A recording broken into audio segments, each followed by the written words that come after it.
decía, el diálogo avanza, ¿no? La jornada un poco más crítica, precisa, ¿no? Le exigen a Calderón que pida perdón a los familiares de las víctimas y a todos los mexicanos por eso habla de violencia. Bueno, todo este fenómeno de violencia y todo este fenómeno de descomposición social, de crisis económica, de desempleo, de problemas de salud, de problemas de alimentación, de problemas de educación, de problemas de vivienda, todo esto es un cóctel en donde la población mexicana ha dado como resultado que está refugiada en su propia vivienda. Yo acabo de estar en Reynosa, Tamaulipas, anduve transitando por tierra a la zona, me trasladé hasta Nuevo León, por carretera que me advertían, oye, es muy peligroso, ¿no? O sea, ya la gente tiene esto muy claro, el escenario. Estuve también en Ciudad Obregón, en Sonora, ¿no? Y ya en las noches las personas no salen, no andan en la calle como normalmente lo hacían. Las plazas están vacías, los restaurantes están vacíos. En la parte económica, muchos comerciantes han cerrado sus comercios y se han trasladado al otro lado de la frontera y han invertido en Estados Unidos para poner sus mismos negocios. ¿Esto qué significa? Bueno, pues que hay una crisis económica terrible en toda la zona fronteriza norte. ¿Qué pasa si un comercio cierra en la frontera? Bueno, pues todas las personas que trabajan ahí, en un restaurante, los meseros, las cocineras, etcétera, son despedidos. La familia de esas personas empieza a padecer. Entonces empieza a haber una crisis de desempleo en toda la zona norte, en toda la frontera, empieza a haber una crisis de dinero, no tienen dinero las familias, ¿no? Los muchachos empiezan a dejar de ir a las escuelas porque los papás no tienen por qué enviarlos, ¿no? Empieza a haber problemas de alimentación. Y que históricamente los estados fronterizos del norte son los estados con mayor poder adquisitivo. Pero ante esta crisis y esta ola de violencia empiezan a tener un grave problema y empiezan a refugiarse en sus viviendas. Hay municipios en donde son pueblos ya fantasmas, no hay habitantes, no hay población, han abandonado las poblaciones. Hay pueblos que no hay alguien ya ahí. O sea, todo esto, y que nos llega toda la información pues por los medios de comunicación y que nos lo imaginamos, porque aquí sigue la vida como si no pasara nada, ¿eh? Acá seguimos, yo tengo hijos adolescentes, siguen saliendo, van a las discotecas, van con los amigos. Hoy que es viernes, los ando monitoreando toda la noche porque yo entiendo el riesgo y me preocupa, ¿no? Porque uno está al tanto de la información y sabe uno que llegan a las discotecas grupos armados, y esto está pasando en todo el país, pero uno se imagina que en cualquier momento van a estar aquí y estamos con la preocupación latente y constante. Ese miedo que ha provocado en toda la población, en los 120 millones de mexicanos, y les digo 120 millones porque el gobierno dice que son 112 millones, lo que pasa es que no llegan los del INEGI a contar a la población de las zonas más marginadas del país, que son las comunidades indígenas, que viven en cañadas, que viven en montañas, que viven en las zonas más que en pantanos, que viven en las zonas más altas, hasta ahí no llega la contabilidad. Entonces son mucho más millones de mexicanos. Entonces los 120 millones de mexicanos estamos aterrorizados con lo que está pasando. Tenemos miedo. Eso es el terror político de Estado. Cuando llegamos a una circunstancia de esta naturaleza, donde ya no estamos seguros de caminar a la calle, donde ya no estamos seguros de salir a la carretera. No sé ustedes, pero a mí me preocupa cuando tengo que hacer un viaje y me quiero ir por carretera. Ya nos recomendamos, mis reporteros que normalmente están viajando a provincia, a los estados de la República, no me gusta decir de provincia, a los estados de la República a hacer trabajos de investigación. Bueno, hemos detenido los trabajos periodísticos nosotros. Y miren que somos bastante arriesgaditos nosotros. No digamos los otros medios ya se olvidaron, pues, que además nunca lo hacen, pues. Pero ya no empezamos a viajar, dejamos de viajar por carretera. Estamos haciendo un trabajo ahorita en toda la frontera para ver toda esta parte económica y social. Y por supuesto la parte política, no vamos a buscar narcotraficantes, queremos saber cómo está viviendo la población en los 6 estados fronterizos del norte. ¿Cómo lo estamos haciendo? Volamos hasta las capitales. De las capitales, el reportero tiene la instrucción, va a la zona de la frontera, a una ciudad, regresa a la capital. De la capital se vuelve a mover a otra zona fronteriza, a otra ciudad fronteriza y regresa a la capital. Y tratar de no ir a muchas ciudades, nada más que tomen una sola ciudad fronteriza como ejemplo de qué está pasando, que hablen con las cámaras industriales, las cámaras de comercio, que hablen con líderes sociales, con organizaciones campesinas, con organizaciones, en fin, de diversa índole, y que vean cómo es, qué fenómeno está ocurriendo. Porque si se dan cuenta, no hay trabajos de esa naturaleza en la prensa mexicana. ¿Sabían ustedes esto? Que hay un abandono de toda la zona comercial y que se pasó al otro lado, y que están instalándose allá y están invirtiendo, reactivando la economía fronteriza estadounidense además, cerrando todo comercios de este lado de la frontera. O sea, esto es algo bien grave, porque este fenómeno, quien se instala allá, quien compra propiedad, pone su comercio del otro lado, esos ya no van a regresar, ¿eh? Los hijos de esos mexicanos van a estudiar allá. Una vez que se arraigan del otro lado, no van a regresar. Es decir, ¿qué les quiero decir? Esa parte económica no va a volver a México. Y esto es gravísimo. Estamos perdiendo capital, estamos perdiendo a la gente con poder adquisitivo de inversión. Ese es otro fenómeno que no se va a presentar en 1 o 2 años. Ya está ocurriendo, pero que lo vamos a empezar a observar en 10 años, en 5 o 10 años, se va a ver este fenómeno gravemente. Gravemente. Bueno, todo eso que está sucediendo en el país es terrorismo político del Estado. ¿Por qué es terrorismo político del Estado y no es un terrorismo cometido por el crimen organizado, por las bandas de narcotráfico? A mí me encanta decir los cárteles de la droga, pero por designio oficial de Los Pinos ya no podemos decirles cárteles. Yo sigo escribiendo en mis columnas, en mis artículos, en mis reporteros, cárteles de la droga, como se les conoce en el mundo además, ¿no? Aquí no querían decirles cárteles para que no parecernos a Colombia, decían. Bueno, yo quiero preguntar si no nos parecemos a Colombia. No nos parecemos a Colombia. Ahora nuestra situación es más grave que Colombia, ¿no?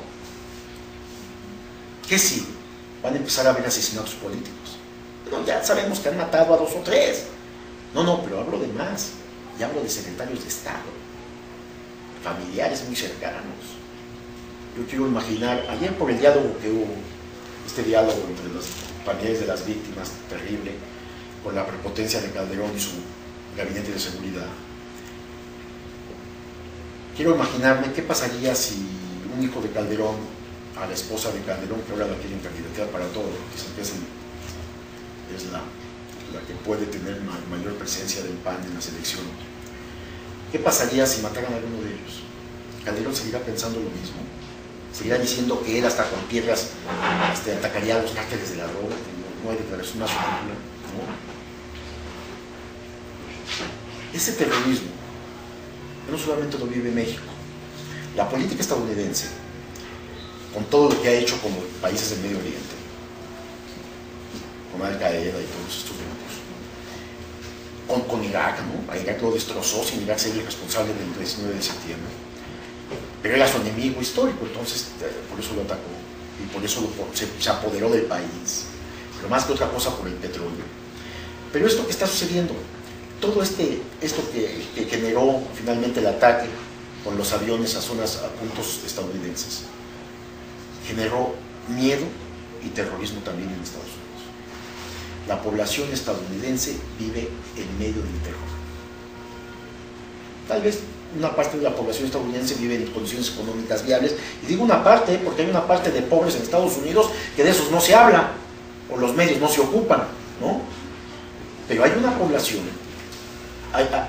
pero la población en general vive en medio del terror, están esperando otro atentado, viven esperando esto, y esto ha sido generado por su propio gobierno, por esta actitud bélica del gobierno estadounidense en contra de otras naciones, en contra de grupos verdaderamente terroristas como el de Al Qaeda, ¿no?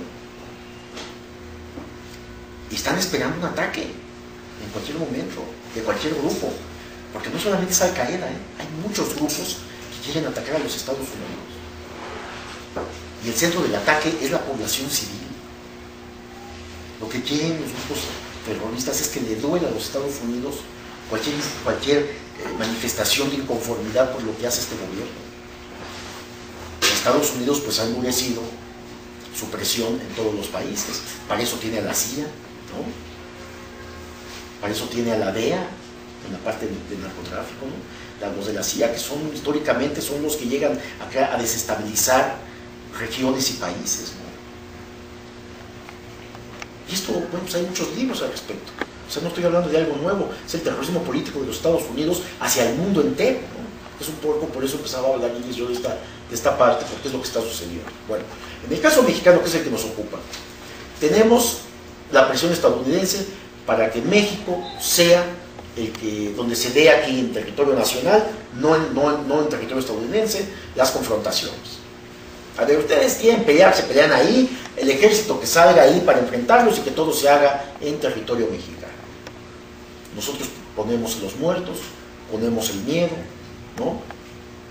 Nosotros producimos y circulamos la droga que llega de toda Latinoamérica. ¿Y qué parte pone Estados Unidos? Estados Unidos la consume y Estados Unidos lava el dinero. Porque para ese sí, no hay fronteras. Ahí sí todas sus instituciones financieras, bienvenido todo el dinero sucio. Ese no nos molesta ni nos preocupa, al contrario, venga todo el dinero sucio. Es el principal centro de lavado de dinero del mundo, del dinero sucio, ¿no? Bueno, para que sea lavado de dinero tiene que ser dinero sucio, si saben esta mecánica, ¿no? Tiene que haber un delito previo, el delito previo genera recursos, al generar los recursos tienen que entrar los circuitos financieros, una vez entramos a los circuitos financieros, pues esto ya se genera el delito del lavado de dinero. Tiene que pasar toda esa ruta primero, ¿no? Y dinero sucio pues puede ser no solamente del tráfico de drogas, tráfico de armas, tráfico de personas, ¿no? Indocumentados, que está muy de moda en nuestro país, ¿no?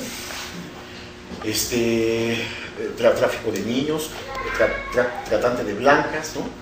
Trata de prostitución, venta de personas, en fin, todo esto genera, es la industria del crimen organizado. Ellos también, a pesar de ser la superpotencia militar que ahorita amenaza a cualquiera, o saben a quién amenazar también, porque nada estúpidos no amenazan a los chinos, ¿no? En fin, la parte geopolítica se mueve de cierta manera, en donde ellos saben con quién estar bien hoy, que mañana pueden ser sus enemigos a muerte, ¿no? El mismo Bin Laden fue armado por los Estados Unidos, porque Bin Laden combatía a la Unión Soviética, a los soviéticos, cuando eran comunistas, ¿no? Socialistas, no comunistas, ¿no? Bueno, pues Bin Laden se convirtió en el enemigo público número 1, hasta que terminaron, dicen, que capturándolo, matándolo, ejecutándolo, porque es lo que ya reconocieron, lo ejecutaron cuando lo encontraron, y dicen que lo echaron al mar. Sabemos que eso no es falso, pues no. Yo sí creo que lo hayan matado, pero no que lo hayan echado al mar. Lo tienen en una especie de trofeo, yo creo, para en un momento determinado mostrarlo, ¿no? Pero en fin. Esta política estadounidense, bueno, pues también la practica con México. Han empezado a haber declaraciones muy fuertes de los Estados Unidos, de funcionarios, diciendo que México es el país en donde ya el gobierno está siendo amenazado por un grupo, ¿cómo le llaman ellos? Insurgente. No se refieren a lo que nosotros conocemos como grupos insurgentes guerrilleros armados, que esos además en México afortunadamente no hay una sola evidencia de que estén operando con el narcotráfico, porque en México sí hay grupos armados, y ahora en este medio de esta crisis hay más y muchos. Pero cualquier acto que realizan no son grupos armados, guerrilleros. Es la delincuencia organizada, dicen. Los han borrado del mapa en automático. ¿Quién oye hablar de grupos guerrilleros? No, nadie. Cualquier actividad que se presente violenta, robos, secuestros o cualquier acción de algún grupo armado, no se sabe. El gobierno inmediatamente la atribuye a la delincuencia organizada, ¿no? Es una forma de pegar, de manipular políticamente la información. Bueno, pero sí hay grupos armados, pero estos grupos armados en México no están vinculados al narcotráfico. Ha sido una ideología política para evitar, impedir que sus miembros puedan tener algún vínculo o sus organizaciones puedan tener algún vínculo. Al contrario, yo les platicaría por información que tenemos, porque hemos estado ahí, en la montaña de Guerrero, por ejemplo, o en la zona de Oaxaca, ha habido enfrentamientos de grupos armados contra grupos de narcotraficantes, donde los grupos armados están protegiendo a sus poblaciones. Es muy interesante este fenómeno, que también la prensa no lo menciona, ¿no? Porque la prensa no llega hasta allá, pues, ¿no? Entonces esto es importante que se sepa, porque hay estos enfrentamientos permanentes. En la montaña de Guerrero, sobre todo, hay enfrentamientos permanentes, donde hay grupos ya guerrilleros bien establecidos, en donde están protegiendo comunidades para que no llegue el narcotráfico y acribille o reclute. Y créanme, no ha podido entrar el narcotráfico, ¿eh? Ya sabemos que el gobierno de Calderón, con todo su ejército, no ha podido. Bueno, pues estos grupos armados sí pueden proteger a sus comunidades, o a las comunidades de donde ellos consideran hay que proteger. Es muy interesante esto bueno. Explicaba que todo este clima de violencia, de terror, de pánico, tiene un propósito. El gobierno panista, si se hiciera una encuesta en este momento de cuáles son las preferencias, el PAN, además de no tener un buen candidato, no lo hay realmente, estaría en el tercer lugar de las encuestas, con cualquier candidato que ponga, hombre, mujer. Pero ¿qué va a pasar en un año, el próximo, de este julio al otro, que son las elecciones presidenciales? En un año va a incrementar la violencia, va a incrementar el miedo entre la población. ¿Qué pasa cuando una población está aterrorizada con lo que está sucediendo? Cuando una población prefiere estar en sus casas, agarra a sus hijos y se encierra, como decimos, a piedra y lodo. No sale, deja de conversar, deja de ver a los vecinos, deja de ir a las plazas, deja de dialogar, deja de hacer estas reuniones en donde hablemos de la problemática social, de la problemática política, del abuso de la autoridad, de la corrupción, porque este problema en toda su dimensión es la corrupción. Nace allí todo este problema. Bueno, ¿qué pasa con esto? La población deja de participar activamente con su vecino, en su colonia, con la comunidad.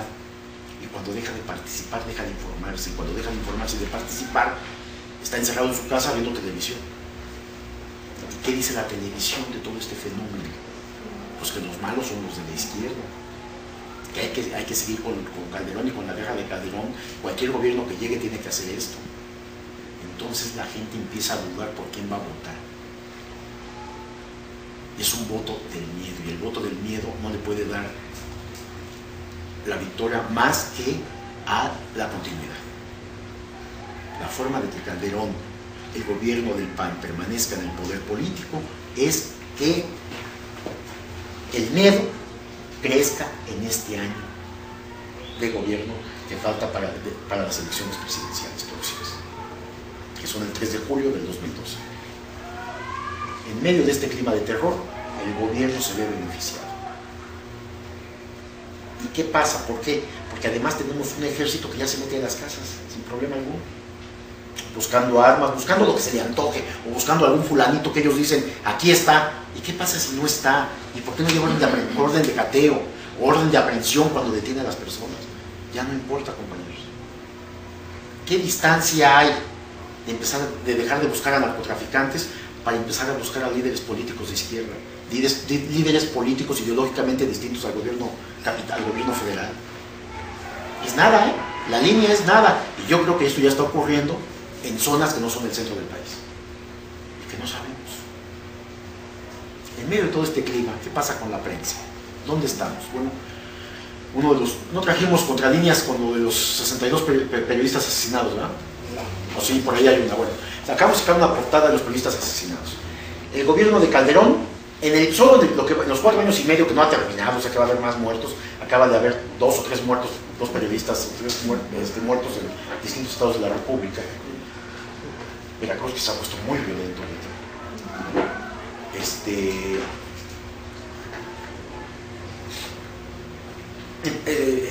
Van 52 muertos en estos 4 años y medio, 52 muertos y 11 desaparecidos. Obviamente los desaparecidos con la pena, pero están muertos. Son 52 más 11, son 63. Solo en el gobierno de Calderón. A estos hay que computabilizar los muertos en los 6 años de gobierno de Vicente Fox, que son los gobiernos panistas, para darle un contexto más amplio. Pero solo en el gobierno de Calderón. En ningún gobierno, ni los gobiernos corruptos del PRI, gobiernos abusivos, habían muerto tantos periodistas. Y no es porque los periodistas seamos una clase distinta a nosotros nadie nos debe de tocar. O superdotado, ¿no? o superdotados. No.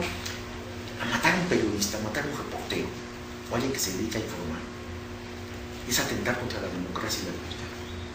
Porque todo periodista se debe a la sociedad. Ya sabemos que hay de todo tipo de periodistas, pero no estoy hablando de la situación del periodismo en sí, cómo se encuentra. Bueno, pues estamos desacreditados, los medios están en una terrible crisis de credibilidad, nadie cree en los noticiarios, ¿no? O sea, los vemos para estar informados solamente, pero los cuestionamos inmediatamente. Ya llega uno y dice, oye, soy reportero, punta, ¿no? A ver qué me va a pedir o qué quiere, ¿no? O va a escribir mentiras, le dice la gente, ¿no? Tenemos es un peor momento para la prensa. Pero esto no significa que deben estar siendo asesinados. Es decir, en toda sociedad que intente o que pretenda o que se diga, como sucede en México, democrática, el asesinato de periodistas revela, uno, que no es democrática, dos, que no hay libertades, no hay libertad de prensa, porque lo que representan los periodistas es la libertad de prensa, es la libertad de expresión, es su representación fiel, porque el periodista es el intermediario entre los acontecimientos y la sociedad, está en medio. Nuestro deber es informar y solo nos debemos a la sociedad nosotros. No nos debemos al salario que nos pagan. Un periodista no hace periodismo porque piense hacerse rico. El periodista que piensa eso ya perdió la brújula.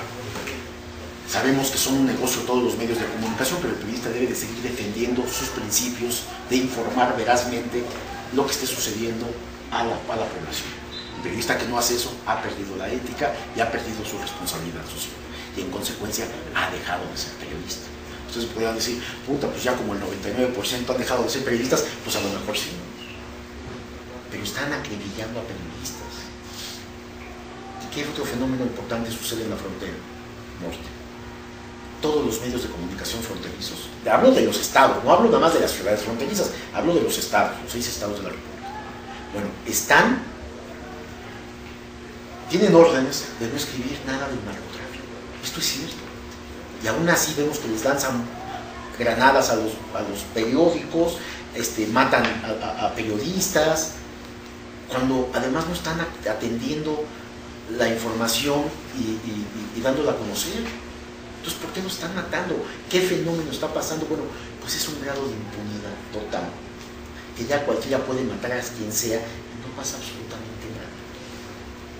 Pasamos a ser un dato estadístico de los 40,000, porque nos quedamos en 40,000, pero yo les aseguro que en el último mes ha habido otros 1,000, pero han habido muchísimos, que 50, que 100, que todos los días, antes era que uno diario y ya nos preocupaba, después subió a 3, después subió a 5, ahorita en Monterrey es muertes todos los días, pero además hablamos de cifras de 2 dígitos, de asesinatos, ¿no? Ahí es una guerra civil, en donde la población no está armada. En las guerras civiles la población está armada y le entra a los... me das pero te doy. No, la población no está armada. La población está siendo asesinada. Eso, compañeros, es terrorismo político de Estado. ¿Por qué de Estado? Porque esto ha sido provocado por el gobierno, por Calderón y por todo su gabinete de inútiles. Esto es provocado por Calderón. Nos guste o no, hay que decir las cosas como son. El gobierno de Calderón ha provocado todo esto. Y bueno, lo dijo ayer, categórico, enfático y ofensivo y agresivo. Y no pienso cambiar y háganle como quieran, ¿no? Y no me pueden decir nada porque además tengo al ejército atrás de mí, ¿eh? A ver quién me dice que no. Esto es una intervención militar. De facto, porque además los jefes de todos los cuerpos policiales, municipios, estatales, federales, son militares. Son militares que están tomando decisión. Y si escuchamos de repente al secretario de Marina en sus declaraciones, bueno, dice uno, pues el secretario de Marina puede ser más complicado que el propio secretario de la Defensa, ¿no? Si escuchan el discurso del secretario de Marina, hombre, y hay ejemplos en Sudamérica que han sido marinos los que inician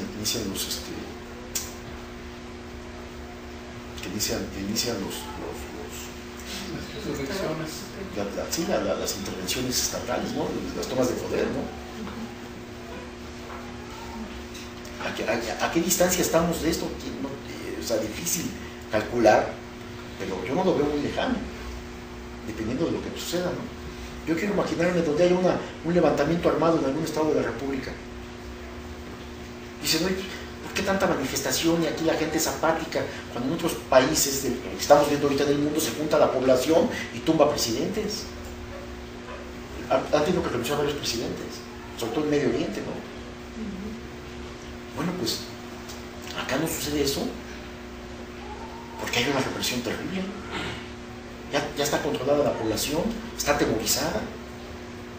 Y vemos que marchas y marchas y no pasa nada. Y dicen, pues ya para qué voy a la marcha. No. Culpa a veces de nuestros propios líderes, ¿eh? Muchos de ellos son válvulas de escape. Que nos dicen, no, o sea, calma, paz, todo con diálogo y demás, porque están en espera de poder tomar el poder. A lo mejor que esto pueda cambiar, pero Calderón tiene otros planes, eso me queda claro. Calderón tiene otros planes para los mexicanos. Yo creo que vamos a vivir un año muy intenso, violentamente, pues no se diga, va a incrementar la violencia, pero este actuar de los cuerpos militares, tanto marinos como soldados, es preocupante. Es preocupante, porque las instrucciones de Felipe Calderón es conseguirlo. Y lo dijo muy claramente ayer, ante un grupo de familiares de las víctimas terribles. Él no quiso escuchar.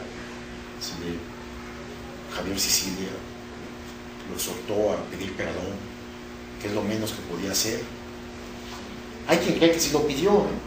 Me parece que, y bueno, en eso está la opinión de la diversidad, ¿no? Para mí no lo pidió, ¿sabes? ¿Saben que no lo pidió? Yo sí lo pido, pero tienen que pedirlo los demás y la propia sociedad. Este está loco, mano, ¿qué está pasando en este país? ¿No? Ahora, si hubiera sido un perdón que viniera de él y no en ese clima, creía uno que pidió perdón. Él no pidió perdón.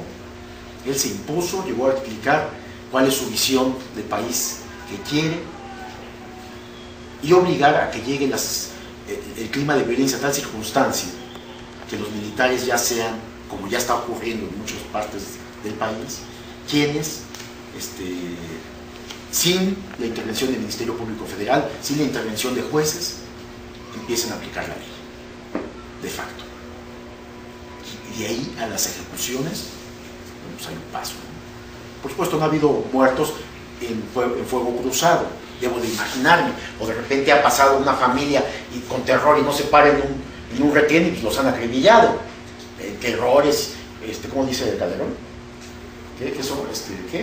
Cosas colaterales, no muertos, daños colaterales, ¿no?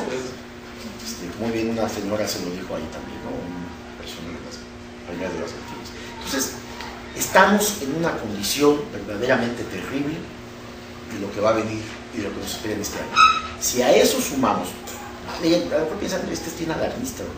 ¿En qué país vive? ¿No? Pues yo vivo en y yo les hablo de producto de mis investigaciones, de mis análisis, de mis conversaciones con gente especializada, con gente de todo tipo, de personas de derecha, de izquierda, hablamos con todos. Nosotros hablamos con Dios y con el diablo. Hasta ahora no hemos encontrado a Dios, ¿verdad?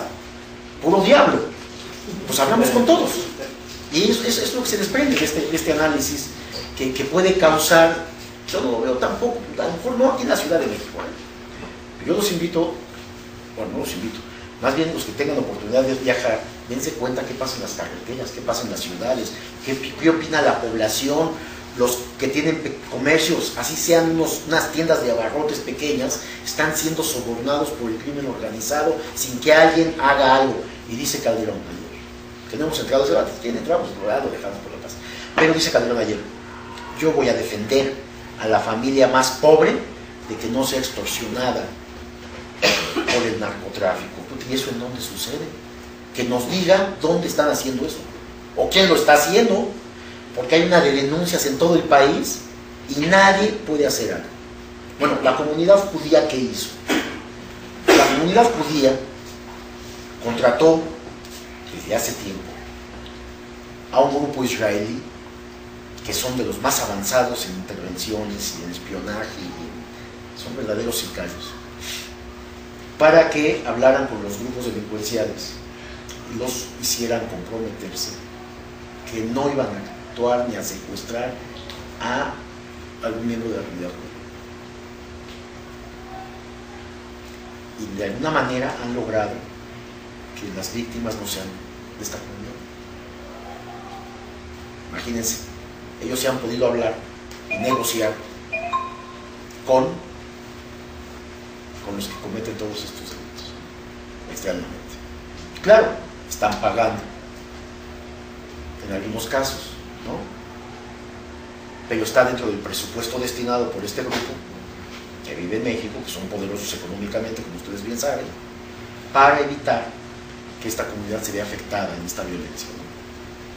En esta ola de secuestros, porque tienen tanta lana que son candidatos a ser secuestrados, ¿no? Como lo fue Diego, ¿no?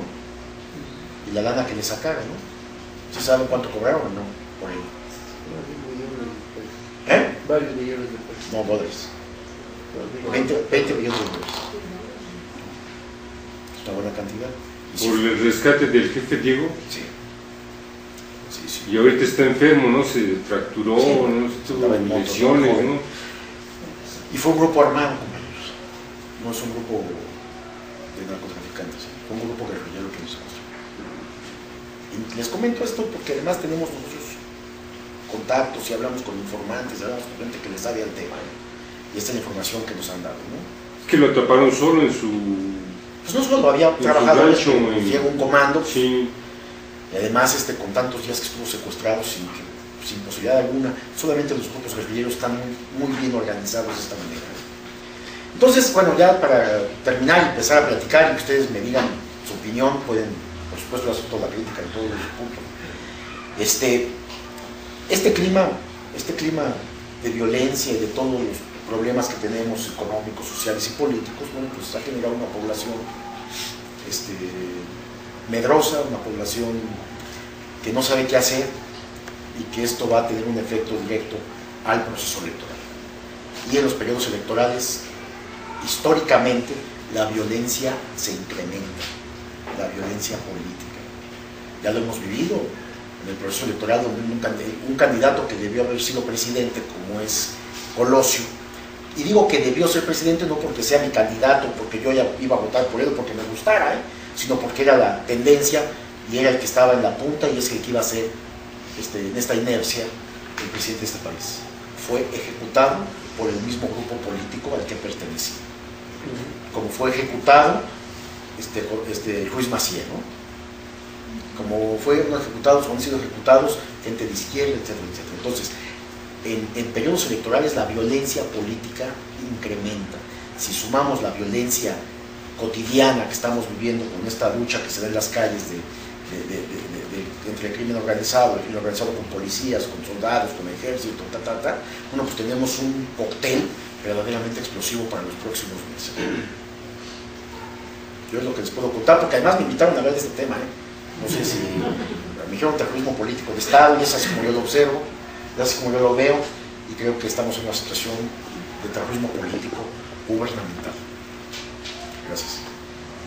No sé si quieran comentar algo. Sí, tienen muchas. Les doy la palabra. La primera.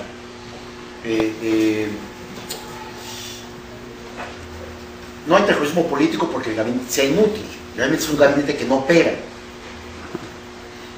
El terrorismo político lo están haciendo premeditado, precisamente para tener una población atemorizada ante el miedo que tiene el gobierno federal de que va a perder, puede perder, y casi es un hecho que pierda las elecciones presidenciales de 2012. ¿Y qué puede ocurrir si pierden las elecciones presidenciales? El gobierno que llegue puede investigar, y por primera vez hay riesgo de que el actual presidente de la República pueda ir a prisión por genocidio. Porque en vez de desalentar la ola de crímenes,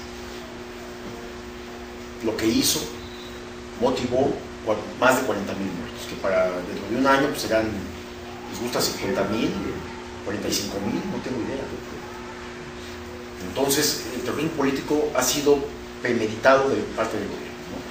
Por parte de decisiones, algunas equivocadas, por la enorme corrupción gubernamental, ¿no? Yo pregunto, ¿qué ha pasado con todo el presupuesto público que se destina a las policías federales, a los cuerpos represivos federales, a las policías estatales o a las policías municipales? Cuando todos estos trabajan para el narcotráfico.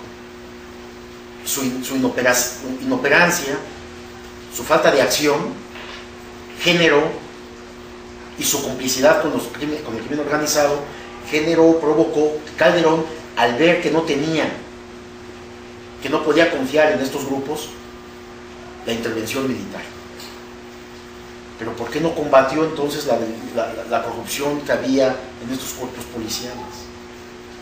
Porque esto le permitía, le daba una justificación a él mismo para permitir o para llevar a las Fuerzas Armadas a ocupar el papel de los policías. Cuando constitucionalmente, está violando hasta la Constitución, constitucionalmente no pueden, no deben hacer esto, ¿no? Porque no estamos en un estado de derecho. Ha sido provocado, esa es mi tesis, pues, ¿no? Ha sido provocado por ellos mismos, para precisamente no perder el gobierno y mantenerse un periodo más. Entonces tiene que subir más la violencia para llegar a un clima de temor tal que la población no salga a votar, y los que votan, voten por ellos para que sigan creyendo que pueden estar protegidos, porque ya tenemos un soldado en cada casa, ¿no? Lo cual es falso, además. Ahí contesté dos, y había una tercera. Lo del asunto de los levantados. Y de los triquis y las cosas de buen gobierno. ¿Pero los triquis qué? La problemática triqui, de alguna manera, también estos conflictos que siempre maneja el sistema como conflictos intercomunitarios. ¿Lo insertas dentro de ese mismo terrorismo de Estado o consideras que es algo totalmente aparte? No, bueno, eso es otra forma de terrorismo, lo que pasa ahí en la comunidad triqui. La comunidad triqui nosotros la conocemos porque hemos estado ahí. Contralín estuvo ahí, entramos a la población. De hecho, hay un compañero reportero herido, recibió 3 balazos ahí en la comunidad, cuando íbamos con la comunidad. Entramos por ello, bueno, entonces conocemos el problema, hemos trabajado mucho el tema. Bueno, en la comunidad triqui, el gobierno local priista de Oaxaca dividió a la comunidad. ¿Cómo la dividió? Con dinero. Empezó a comprar a un grupo, que un grupo se volvió priista, empezó a sobornar a otro, les dio armas, y generó un enfrentamiento entre la comunidad. Se dividieron, se formaron muchos grupos y se empezaron a atacar y a matar, se cazaban. Hay muchos muertos, muchos indígenas triquis muertos. Esto tiene como consecuencia que no hay un solo líder en la comunidad, los han asesinado, han venido matándolos, de uno y de otro bando, ¿eh? Hay un grupo que busca la autonomía, por ejemplo, la autonomía del gobierno, y no se lo permite el gobierno, y no se lo permiten otros grupos triquis. Entonces ha sido provocada todo este enfrentamiento en esta comunidad triqui. Entonces es una forma de terrorismo porque todos, además, tienen ya un concepto de la vida distinto al nuestro, crean. Yo he platicado con ellos, he estado ahí en las comunidades, en los pueblos, con las familias de las víctimas, ¿no? He platicado con ellos y tienen un concepto de la vida y de la muerte distinto al nuestro. Ya están acostumbrados, al menos un miembro de cada familia ha fallecido por estos enfrentamientos. Y uno es difícil encontrar a hombres y mujeres que no hayan sido heridos, que tengan en el cuerpo heridas de bala. O sea, es impresionante, ¿no saben?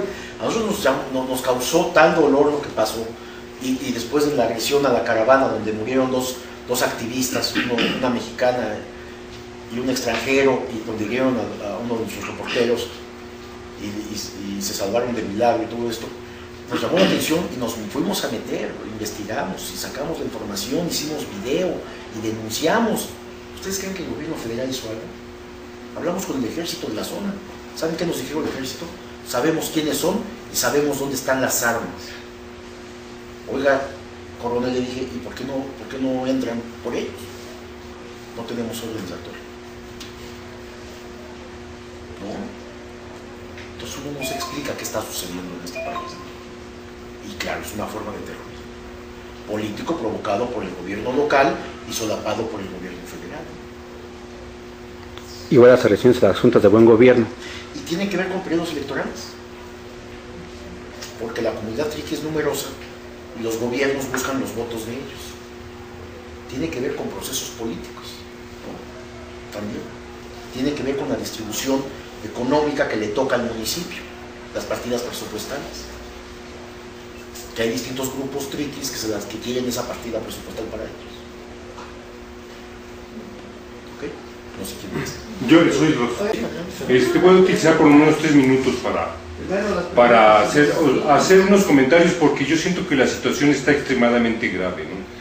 Por ejemplo, hace unos días, fue el domingo que asesinaron a un periodista que cubría en la ciudad de Veracruz, en Veracruz, cuestiones de noticias de narcotráfico y narcomenudeo. Y su hijo de 19, 20 años, se estaba especializando en cubrir la problemática de la nota roja dentro de sus áreas de trabajo. Entonces entró un comando armado y los asesinaron a los tres, a su esposa, a él y a su hijo. Los asesinaron así, entraron a su domicilio. Pues, comando armado. Sí. Está grave eso. Ya después allí mismo Veracruz, antes de que Carmen Aristegui tuviera el problema con la empresa MBS, salió al aire la noticia de que habían asesinado a un periodista que cubría la problemática de la corrupción, de ciberfraudes, porque por la modernización del pago de la mayoría de las empresas es por medio de tarjeta. Entonces ese periodista estaba cubriendo esos fraudes, porque son fraudes que son de miles de millones de pesos, y estaba cubriendo esa línea de investigación, y también lo asesinaron. Y también asesinaron al hijo del periodista que acaban de darle una mención, porque les decían por teléfono: oye, ¿por qué están asesinando a estas personas? ¿No? Así, entonces, por el estilo. Entonces, la cuestión consiste en la problemática de que el armamentismo que nos está llegando es por el libre comercio. Entonces, yo creo que la cuestión consiste en que el libre comercio también beneficia a la sociedad, pero también por otra vía la está afectando. Nada más. Bueno, que no hay libre comercio de armas, si sabe, ¿no?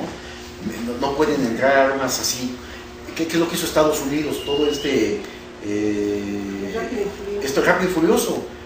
Eran las autoridades que estaban introduciendo de armas al crimen organizado. Hay otra, ¿qué más prueba quieren de que son los Estados Unidos que están armando a los grupos delincuenciales para generar esta ola de violencia? El Congreso estadounidense, que ese sí es independiente, está sometiendo a juicio a los jefes policíacos que hicieron rápido y furioso todo este operativo, a través del cual metieron armas a México, armas que iban destinadas a los grupos, a los cárteles de la droga. Ellos están armando esto. Es una prueba más de esta intervención estadounidense y de esta motivación para que sea México en donde se esté generando esto. Ellos están discutiendo si legalizan ya el consumo de marihuana en todo Estados Unidos en este momento. ¿Qué no es contradictorio con la política que le hacen, que le obligan a Calderón a realizar? Las políticas públicas, si Calderón realmente hubiera querido ser un presidente distinto, hubiera creado universidades, hubiera luchado contra el analfabetismo, hubiera obligado que llegaran todos los recursos, los miles de millones de pesos que destina el Congreso a las comunidades de pobreza extrema. El nivel de pobres en este país, compañeros, se incrementó a 80 millones, las 2/3 partes de la población. Y una de esas partes, 40 millones, es una de esas terceras partes de población 40 millones están en pobreza extrema, donde ya tienen problemas con los 5 satisfactorios básicos de vida. Así de grave. Es decir, 40 millones de personas están muriendo de hambre en este momento.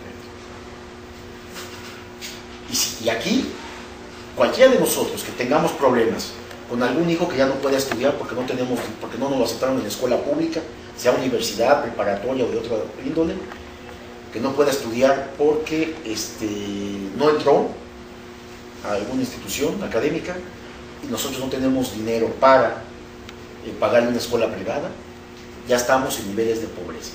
Es uno de los 5 satisfactorios básicos de vida, la educación. Si tenemos problemas de salud y no tenemos una institución médica que nos atienda, aunque sea el Seguro Social o el ISSSTE, y digo aunque sea porque sabemos que la atención es terrible, no hay medicamentos, no hay camas cuando estamos verdaderamente enfermos, vamos a que nos atiendan y nos dicen venga en 3 meses o a ver si ya hay un espacio para usted. Y si no tenemos dinero para pagar instituciones privadas, que son carísimas, ya estamos en nivel de pobreza. La población mexicana tiene problemas de alimentación. Problemas de alimentación porque comemos demasiado comida chatarra. ¿No? Tenemos problemas de vivienda porque no todos somos dueños de una casa. Y el otro es vestido. Que esa mal que bien, pues ahí vamos, ¿no? Pero hay población que no, hay población que anda desnuda y vive en las montañas. Y nosotros estuvimos ahí. Esto pasa en Chihuahua. Esto pasa en Chihuahua, que yo creo que es de las zonas más pobres del país. Sí, yo hablo porque en Chihuahua los climas son verdaderamente extremos, ¿no? Nosotros vimos niños habitando cuevas en las montañas desnudos y climas terribles. Se hace calor de arriba de 40 grados y se hace frío abajo de 0 grados. Y así viven, ¿no? ¿Sí me explico? O sea, esta situación existe en este país. Hay 120 municipios con estándares de vida similares a los de la África subsahariana. Y esto nosotros lo escribimos. Yo de hecho traje libros, por si alguien quiere uno. Miren, no se los puedo regalar los libros, porque eso es la editorial, pero lo estamos vendiendo muy baratos. Son libros del editorial Océano. Nosotros los conseguimos en 50 pesos. En Sanborns y en las librerías cuestan 190. 50 pesos me parece que es un precio accesible. Si alguien quiere, aquí traemos las crónicas de los 15 municipios más pobres del país. Ahí estuvimos los reporteros de Contralínea. Ahí vimos cosas. Yo me jactaba de haber recorrido el país y de haber visto todos los niveles de pobreza, ¿no?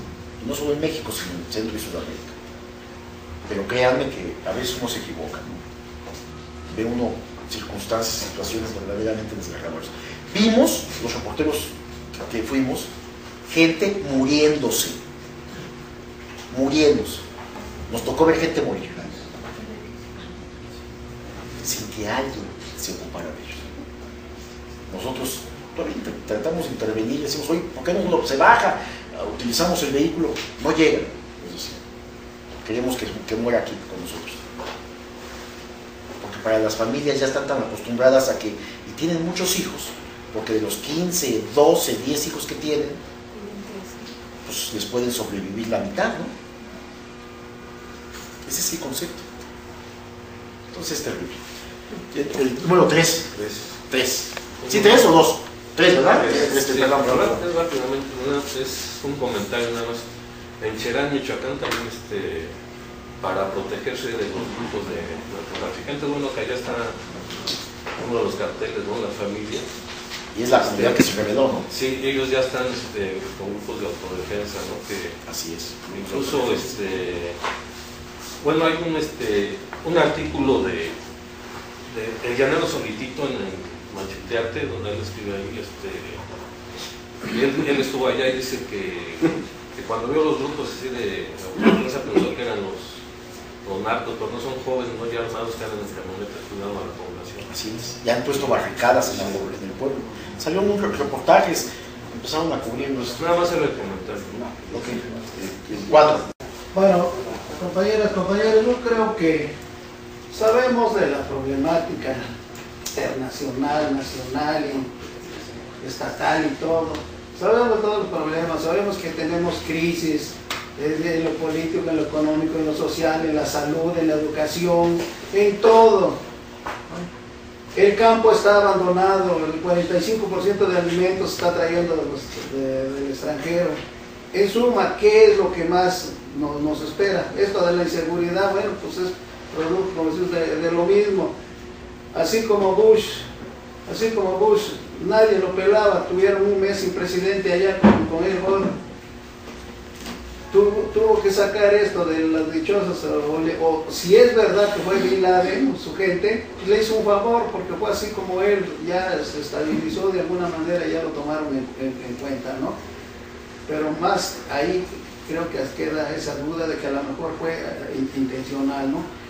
Y como decía, cuando terminó la cuestión, bueno, en el 92 que terminó la cuestión de los rusos, comunistas que nunca fueron comunistas, si acaso tirándole a socialistas y esto, pues.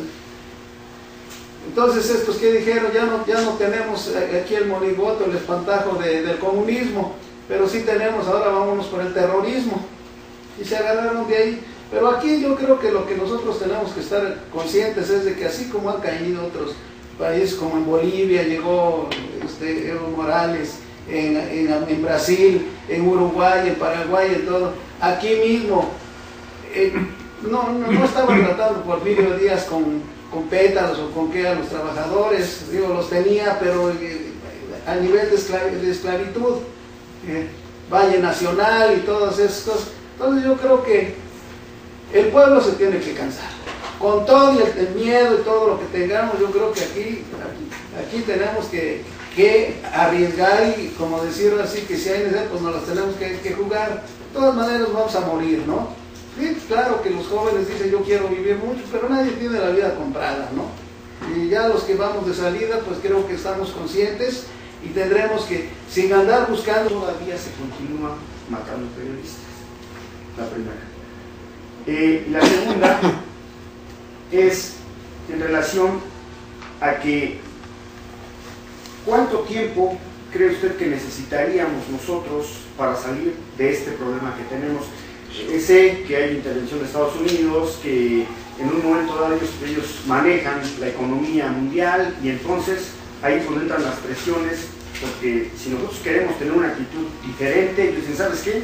A ver, tú te me quieres salir del círculo que te estoy señalando y entonces ya te voy a restringir tal o cual cosa. O sea, si atacamos la economía de ellos, en un momento si queremos modificar parte del manejo de nuestro país, ellos van a protestar y van a tratar de contrarrestar eso de alguna manera.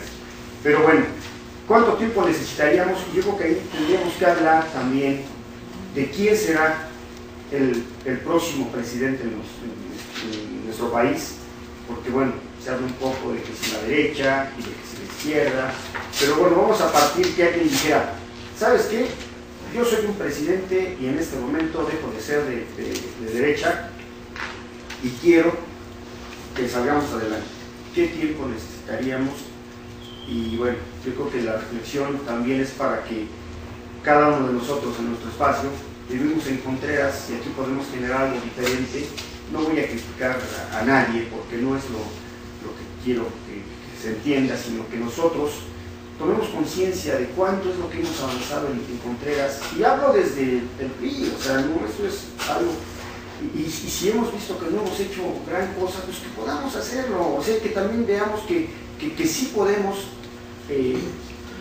contribuir un poco, que después puede ser mucho, si es que el ejemplo se lleva hacia afuera de nuestra delegación, Sabes que no hay fronteras, y bueno, eso nos puede generar mucho en un futuro. Gracias. Claro. Sí. Bien, esta parte de los periodistas muertos, pues no solamente están matando en la frontera, ¿no? Están matando, estábamos hablando de Veracruz, esto que sucedió ahorita, que es gravísimo, sobre todo la forma y la hazaña de entrar y matar, acribillar a una familia, a la esposa, al muchacho joven. que son grupos al parecer de distribuidores de droga, ¿no? Narcomenudeo que le llaman.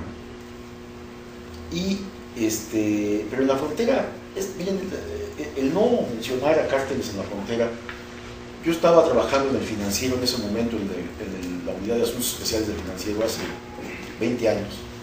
20 años. Y hace 20 años, en Ciudad Juárez, Chihuahua, no se podía mencionar el nombre en la prensa local de Amado Carrillo Flores. Los que se atrevían, claro, Amado Carrillo tenía, el cártel tenía centaviados a un montón, desde dueños, directivos, periodistas, reporteros.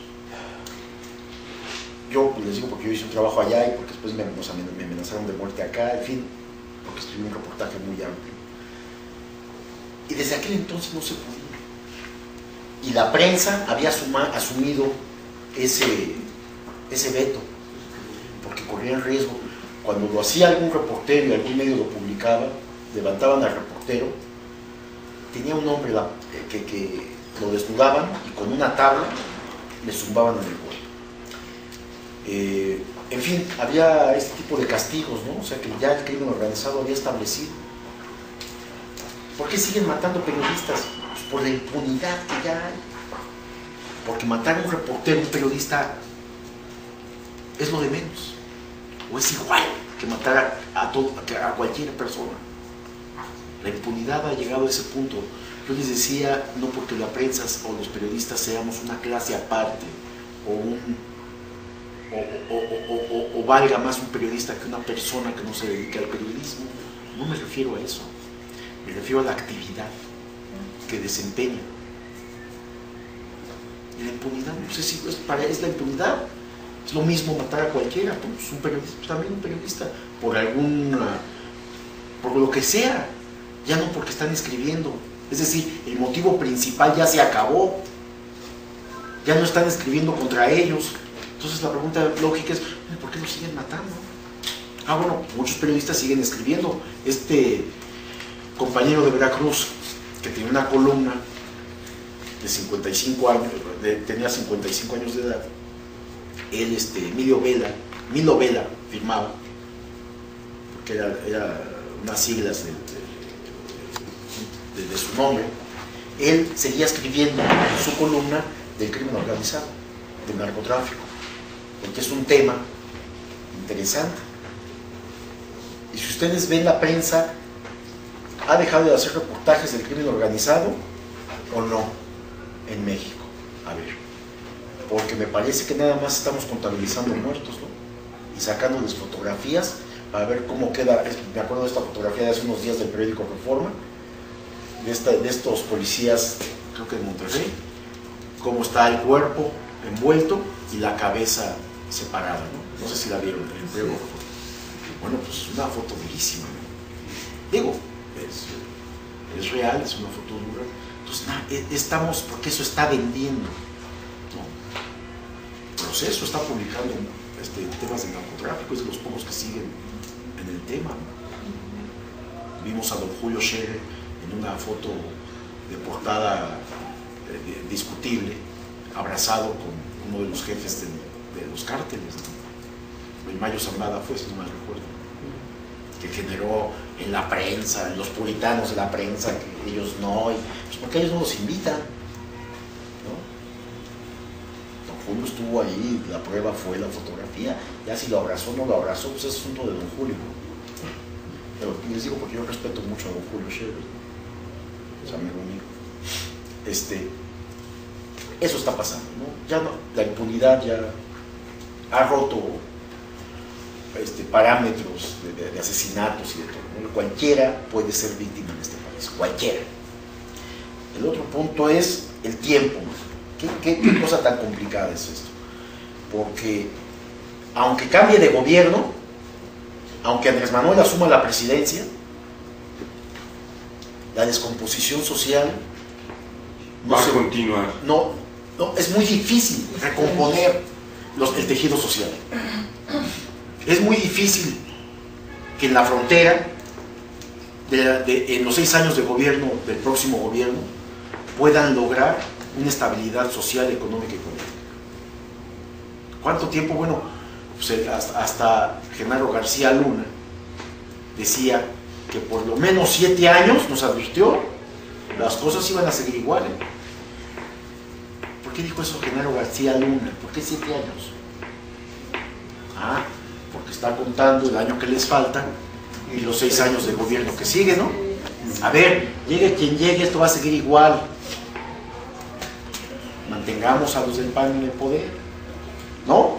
Es el discurso mediático provocativo, para no voten por alguien distinto, pues va a seguir lo mismo. ¿Para qué votamos por alguien de izquierda, por alguien de derecha? Voten por los mismos, esto no va a cambiar, ¿no? Es el discurso, pues.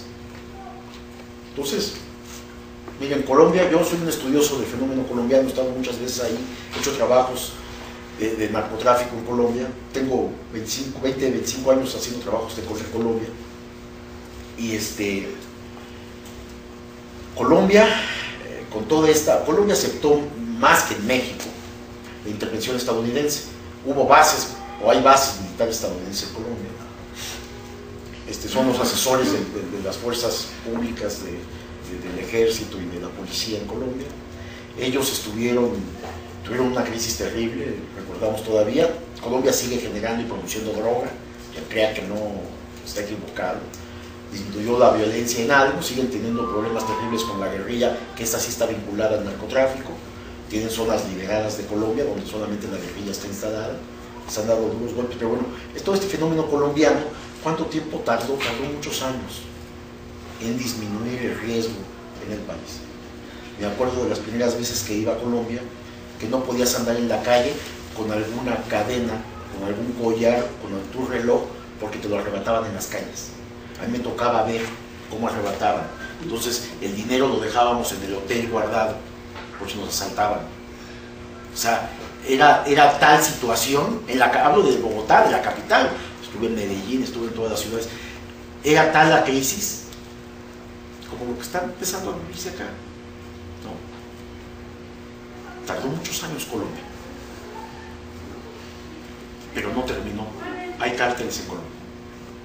Nada más que ya México asumió el liderazgo y ya no se menciona Colombia, ahora es México.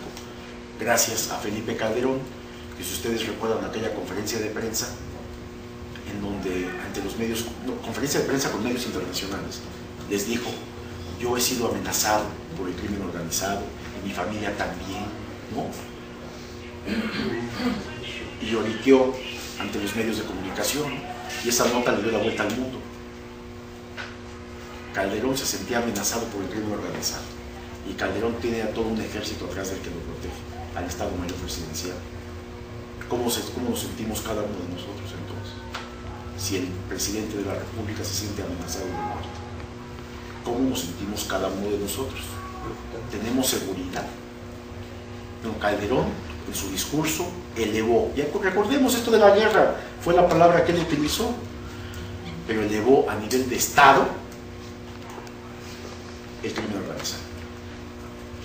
Él le dio ese impulso de crecimiento. Y esto se desbordó, se descontroló. Después piensa que con el ejército en las calles ya los vemos, esto que yo hablaba hace rato, que ya no tiene remedio. De tal manera que será mucho tiempo después, muchos años tendrán que pasar para que el tejido social vuelva a componerse. Hay familias divididas, familias lastimadas, familias que han tenido que abandonar sus hogares, las ciudades, sus pueblos, sus comunidades. Hay comunidades enfrentadas entre sí en toda esta crisis. ¿Sí? ¿Yo no? Sí. Bueno, yo le quiero hacer unas preguntas, pero también. ¿Qué China no era comunista? Su sistema siempre fue comunista, ¿no? Eso es China socialista y sigue siendo socialista de hecho. Comunista, ¿no? Mire, porque tiene sus matices el socialismo y el comunismo, ¿no? Así es, el comunismo parece, como bien lo dijo por ahí alguien, no era ni la Unión Soviética, que era un socialismo más radical. Bueno, yo quería comentar lo siguiente, nosotros en muchos años, muchos luchadores sociales luchábamos por la democracia, porque todos los sectores sociales fuéramos iguales, ¿no? Por la equidad, el equilibrio económico, ¿no? Luchábamos contra la corrupción de los gobiernos, ¿sí? Los luchadores sociales. Ahora resulta de que la lucha es en contra de los narcos, ¿no? O sea, ¿cómo se vino dando esto del narcomenudeo, la droga? Yo pienso que, más que nada, los jóvenes es una insignia se supone, de nuestro futuro de México, ¿no? Son los que siguen después de nosotros, ¿sí? Entonces, ¿qué hace el gobierno? No hay educación, faltan escuelas, digo, eso lo hacen a propósito, porque yo creo que dinero sí hay para hacer más escuelas, ¿no? Eso por un lado. Por otro lado, avientan la situación de la venta de la droga, totalmente incontrolable, ¿sí? Aquí lo vemos en Magdalena Contreras. Aquí no pasaba de que los chavos se fueran a fumar un carrete de marihuana, pero unos cuantos, ¿no? Y la mayoría pues tomábamos agua de Jamaica, ¿no? Y ahora no, ahora es la drogadicción y el alcoholismo, ¿sí? Es tanto ese vicio que se ha dado, yo hablo en lo concreto, pero se ha dado a nivel país, de que ahora los jóvenes están muy inmersos en la situación de la droga, ¿sí? Para tener a los jóvenes en esa situación, todos, hay una palabra grosera, ¿no? Pero bueno, todos tontos, ¿verdad? Para que no se percaten de lo que sucede en su país y que ya no sean un eje de lucha, de seguimiento de lo que nosotros les estábamos dejando, ¿no? De la lucha por el cambio. Sí, yo pienso que ese es una, más que nada, una de las, se puede decir, de los elementos del gobierno para seguir haciendo lo que se le da la gana. Ahora, yo la verdad no me gusta meterme en esas cuestiones porque no tengo miedo, ¿no? Yo soy una luchadora social de hace 20 y tantos años y yo he entrado hasta lo más difícil. Pero, la pregunta es, lo voy a hacer varias, ¿verdad? Pero esa es otra pregunta. ¿Por qué, qué podemos hacer nosotros que todavía somos de esta generación que seguimos luchando por el cambio en nuestro país? ¿Qué vamos a poder hacer para los jóvenes? ¿Sí? ¿Qué podemos hacer para los jóvenes? Ahora, volviendo a la cuestión de las mafias, ¿usted se acuerda que las mafias se generaron en Italia? ¿Sí? Con Al Capone, pero pues era venta de alcohol y casos de prostitución, ¿no? Dentro de ellos tenían un código rojo, que la venta de droga no, y menos a los jóvenes, ¿no? ¿Cómo fue que se fue dando esas mafias de narcos ahora en México? ¿Sí? ¿Y de dónde vienen y por qué todo ese aculturismo que tenemos? ¿Sí? Ahora, la otra, ¿usted está de acuerdo que las revoluciones las promueven y las ganan la clase media? ¿Y por qué?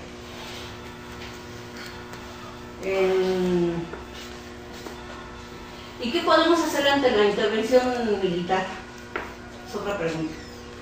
La otra, ¿cuál es la diferencia entre el terrorismo de Estado y de los grupos armados? Porque creo que los ciudadanos civilizados que somos nosotros, la sociedad civil, estábamos en medio de los dos, ¿no? Porque tanto lo que usted comentaba, ¿no? Del terrorismo de Estado, todo lo que está haciendo, como quien dice que le picó al avispero, ¿no? Calderón, ¿verdad? Y por eso toda esta guerra de la droga. Pero también los grupos armados también son violentos, y sangrientos y crueles. Porque ellos, o sea, vienen y avientan una bomba a un centro comercial, porque están en contra del Estado, pero allí quienes estamos en ese centro comercial. Pues gente civilizada, que no tenemos nada que ver con ninguno ni con otro, ¿no? De alguna manera. Entonces a lo que yo voy, en concreto, pues es que es lo mismo, ¿no? El terrorismo de Estado, o no sé usted qué quiera opinar, que los grupos armados, Sí, le comento rápidamente. O sea, Son muchas genera preguntas. violencia. Son muchas preguntas, precisamente a eso me refería. No, por supuesto que no es lo mismo. Terrorismo es terrorismo, si usted quiere. Ahora, en México los grupos armados andan aventando bombas en plazas para matar personas. ¿No es cierto eso? Nadie puede refutar. Han puesto artefactos, bombas, molotov, etcétera, en instituciones financieras, si se han dado cuenta, en momentos que no hay personas. ¿Se ha habido? Nosotros, no. En otros momentos históricos, hemos visto secuestros. Por ejemplo, ustedes recuerdan el secuestro de este magnate del grupo Monterrey, Garza Sada, que asesinaron. Ese sí fue un grupo armado y lo asesinaron, que creó una psicosis en el país. Esto fue como hace 40 años. No, pero los grupos armados actuales no avientan bombas en plazas. Hablo de grupos guerrilleros. Estos tienen una posición política, ideológica, que están en contra del sistema, no en contra de la población, compañera. Ellos no están asesinando personas, no están matando, secuestran a veces para recabar fondos. No estoy justificando, estoy explicando lo que sucede. El terrorismo político de Estado es cuando el gobierno, para mantenerse en el poder, hace actos que intimidan a la población. Son actos contra grupos sociales, son actos contra grupos opositores, son actos, en este caso, ¿ustedes imaginan qué peor acto terrorista puede haber en México que 40,000 muertos? ¿Por quién nos puede decir cuántos de esos 40,000 muertos son narcotraficantes, cuántos son civiles, cuántos son policías militares? Saben que ni ellos mismos tienen las cifras. Saben que no desconocen estas cifras ellos mismos. ¿Me explico? Bueno, ese es uno. No es lo mismo.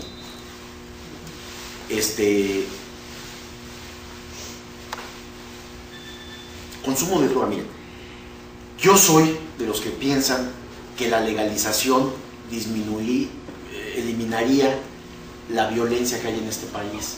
¿Por qué no puede haber legalización? No va a haber en este país legalización mientras haya un gobierno de derecha y mientras Estados Unidos afecta a los intereses de Estados Unidos. Porque para Estados Unidos no nada más es el consumo, porque aún legalizada podría llegarle la droga. Para Estados Unidos significa reactivar toda su economía. El lavado de dinero por el tráfico de drogas es inmenso. Son miles de millones de dólares los que entran a Estados Unidos por el consumo y el tráfico de drogas en el mundo. Es el principal centro de lavado. Pablo Escobar, aquel jefe del cártel de Cali, ¿verdad? No era de Medellín. De Medellín, que lo combatieron los gringos y terminaron asesinándolo. Él, ¿saben dónde guardaba su dinero? En bonos del Tesoro estadounidense. Bonos del Tesoro. El gobierno estadounidense que lo combatía y que combatía el narcotráfico le cuidaba su dinero. Ahí no había problema. El dinero se podía venir, proviniera de donde fuera. O sea, es una falacia que Estados Unidos combate el narcotráfico. Si ellos lo consumen y se ven beneficiados económicamente, lo que no quieren es que haya violencia en su territorio, que haya persecuciones y asesinatos. Estados Unidos, con un muertito que hubo aquí gringo, no nos hizo un escándalo, inmediatamente capturaron a los que lo mataron.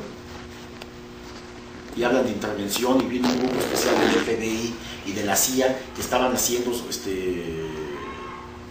patrullajes, lo cual está prohibido y les valió, ellos se instalaron. No digo que haya que consumir drogas, por supuesto yo no voy a proponer eso. Lo que digo que eso no es el problema. Una sociedad adulta las puede consumir, el que las tenga que consumir. Obviamente no se van a llevar las drogas a los niños, pero si se legaliza las drogas como se legaliza el tabaco, la principal muerte de personas en este país es el consumo del tabaco, ¿sabían? Y el alcohol embrutece más a las personas que las drogas. ¿Y por qué el alcohol se permite? ¿Es tan grave realmente la droga? ¿Nos puede llevar a la extinción? Sí puede llevar a la muerte a las personas. Hemos visto que hay personas que se mueren por consumo de drogas. porque ya no solamente es marihuana, que digamos son hierbitas recogidas en el campo, son drogas sintéticas, drogas químicas.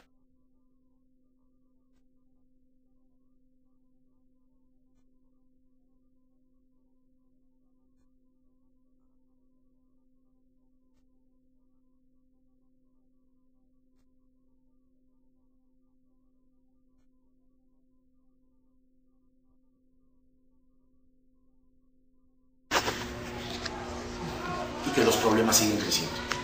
Y que aunque quiten, cada que cortan, que capturan a un jefe entre comillas, porque ahora todos son jefes, que capturan a un jefe del narcotráfico, salen 3, salen 5, es como una liebre. Exactamente. De tal manera que no es cierto, las cifras de Calderón no son ciertas, y no hace falta más que ver que los crímenes de personas inocentes siguen aumentando, ¿no? ¿Me explico? Eso en cuanto a eso, rápidamente las otras. Bueno, ya le dije de la legalización. Intervención militar, ¿qué hace contra la intervención militar? Pues es de lo que estamos hablando, que ese es un problema real, que los militares deben estar en los cuarteles y la policía hace su trabajo. A los policías les pagamos con dinero público. Ah, bueno, están corrompidos, muy bien. Y díganme, ¿por qué todos los policías no están presos? ¿Por qué cobran un salario del erario público y no hacen su trabajo? ¿Por qué seguimos destinando miles de millones para Genaro García Luna y su equipo de seguridad pública si no hacen su trabajo? Quien lo hace es el ejército. ¿Me explican? ¿Alguien puede explicar esto? No, no tiene explicación.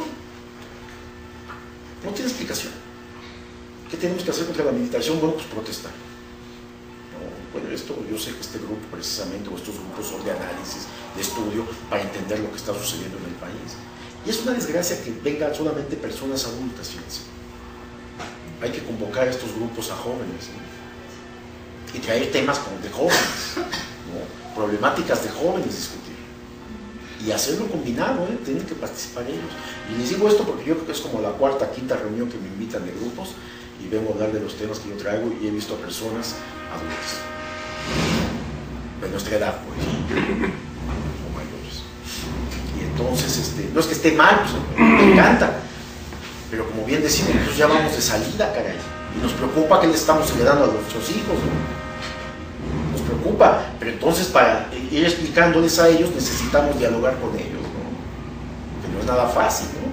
Cómo explicarles todos estos fenómenos que están ocurriendo y que tienen que tener cuidado con lo que está pasando, ¿no? Y que también protesten ante ello. ¿Quién más sigue? Yo lo que me pregunto es que en este momento, efectivamente yo estoy también de acuerdo en que se debería legalizar la droga, porque de esta manera ya no sería un negocio, ¿sí? Entonces, y pierde Estados Unidos. Claro. Entonces, y eso por un lado. Entonces el narcotráfico pues está tomando los narcotraficantes coludidos con el Estado y a todos los niveles de gobierno, federal, estatal, municipal, pues están infiltrados por el narcotráfico, ¿sí? Así es. Entonces, y ahorita, en este momento, quien está ofreciendo trabajo a los jóvenes es el narcotráfico. ¿Sí? Es otro problema, acaba de tocar otro problema de los que son graves. Sí, pero... Eso por un lado. Quien está dando seguridad pública a los ciudadanos es el ejército. Quien está intentando supuestamente dar educación, sí, supuestamente, a los ciudadanos es el ejército. Entonces, ¿a dónde vamos a llegar? Fíjate que fíjese que esto de los jóvenes, perdón, ¿ya terminó? Ya. Esto de los jóvenes que es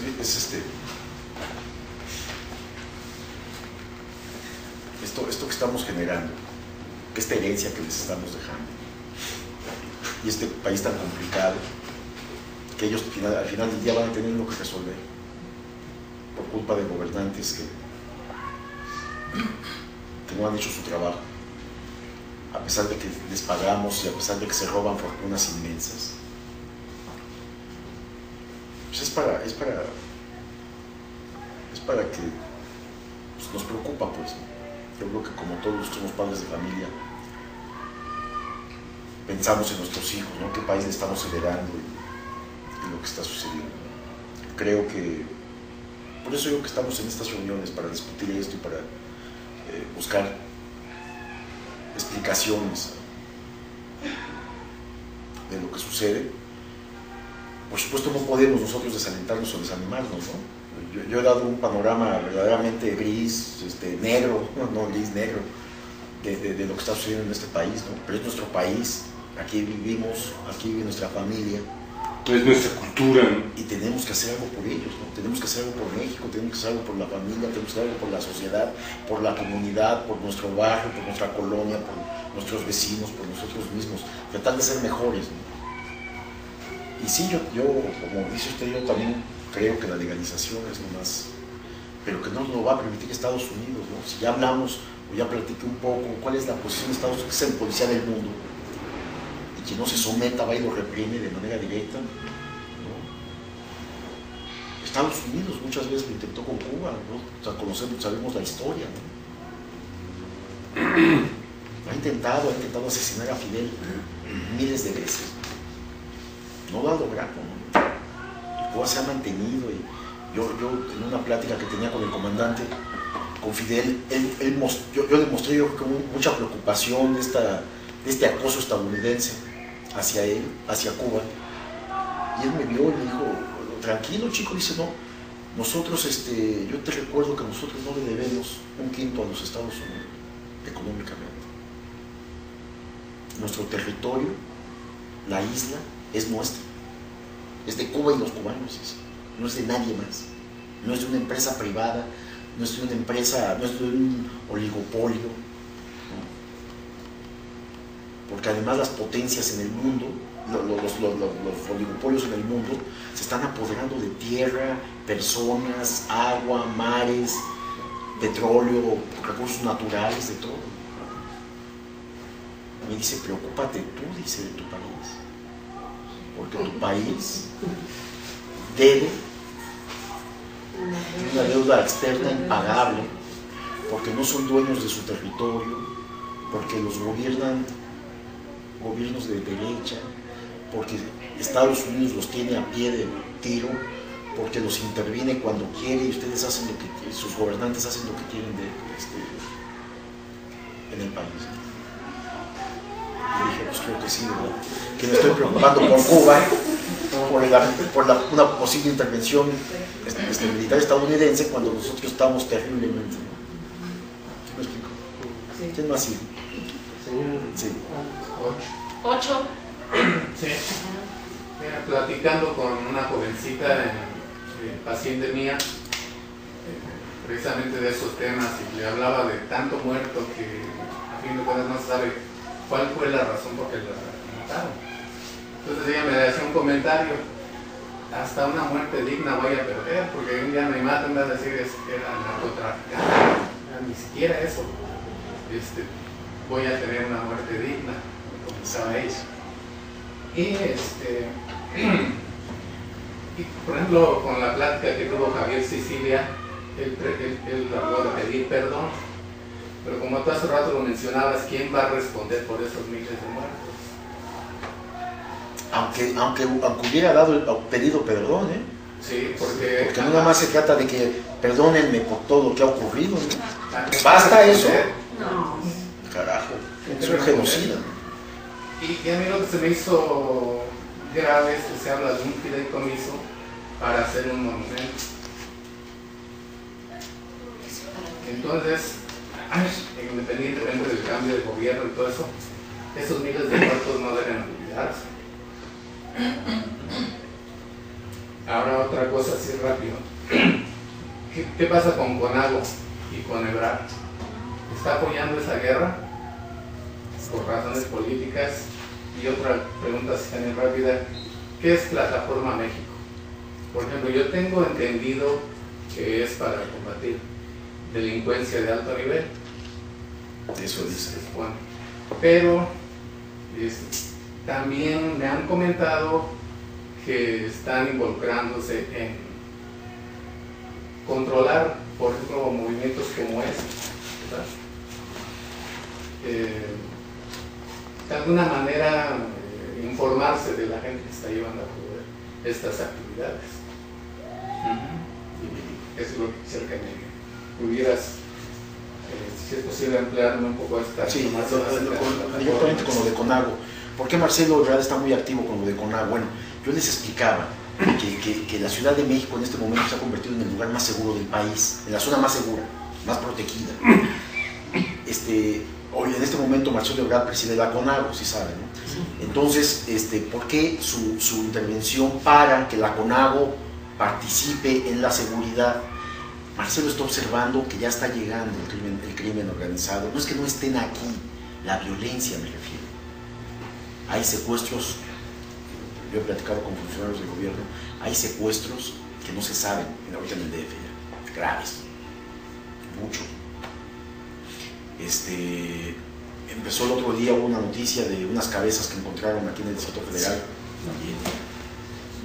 Es una ciudad muy grande que a veces las noticias no rebotan como una ciudad más pequeña, pero está llegando la violencia. Entonces yo entiendo que Marcelo, Marcelo por supuesto no va a apoyar la guerra calderonista, pero sí tiene que pensar en su ciudad.